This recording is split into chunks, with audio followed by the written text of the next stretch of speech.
শীতের হিমেল হাওয়ার সঙ্গে সঙ্গে সুনামগঞ্জ সদর হাসপাতালের শিশু ওয়ার্ডে নেমে এসেছে আতঙ্ক আর অসহায়ত্বের ছাপ। কোলে শিশু, চোখে আতঙ্ক নিয়ে একের পর এক অভিভাবক ছুটছেন সুনামগঞ্জ সদর হাসপাতালে, কিন্তু সেখানে গিয়ে অপেক্ষা করছে আরেক বাস্তবতার সাথে। কোথাও খালি নেই শয্যা। ঠান্ডাজনিত রোগে অসুস্থ শিশুদের অনেকেই মেঝেতেই শুইয়ে দিতে হচ্ছে।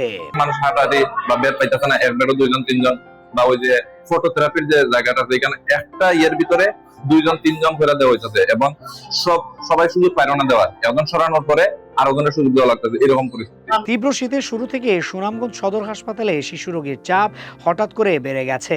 হাসপাতাল সূত্র জানায় শিশু ওয়ার্ডে মোট শয্যা রয়েছে মাত্র 56টি, অথচ প্রতিদিনই নিউমোনিয়া, জ্বর, কাশি, শ্বাসকষ্ট নিয়ে ভর্তি হচ্ছে শতাধিক শিশু। শয্যার তুলনায় রোগীর সংখ্যা অনেক বেশি হয় বাধ্য হয়ে অনেক শিশুকে মেঝেতে রেখে চিকিৎসা দিতে হচ্ছে। হাসপাতালের শিশু ওয়ার্ডে ঢুকলেই চোখে পড়ে এই করুণ বাস্তবতা। কোথাও বিছানার নিচে পাতা চাদরের উপর শুয়ে আছে অসুস্থ শিশু, আবার কোথাও করিডোরের একপাশে গাদাগাদি করে রাখা হয়েছে রোগীদের। শীতের প্রকোপ আস্তে আস্তে বাড়তেছে, সেই সাথে রোগীর আগের তুলনায় রোগীর ভর্তিও বাড়তেছে।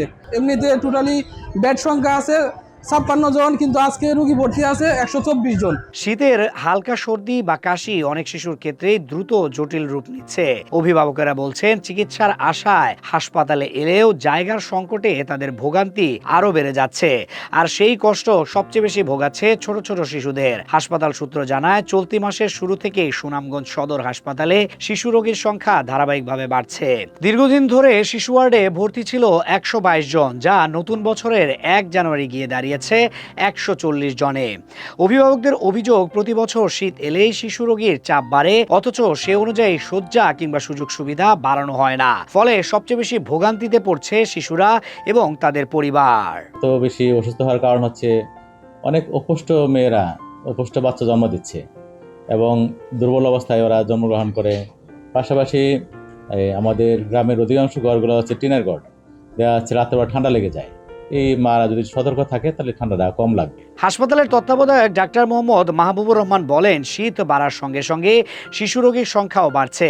গ্রামের অধিকাংশ ঘর টিনের হওয়ায় রাতে শিশুরা বেশি ঠান্ডার মধ্যে থাকে, যা নানা অসুস্থতার ঝুঁকি বাড়ায়।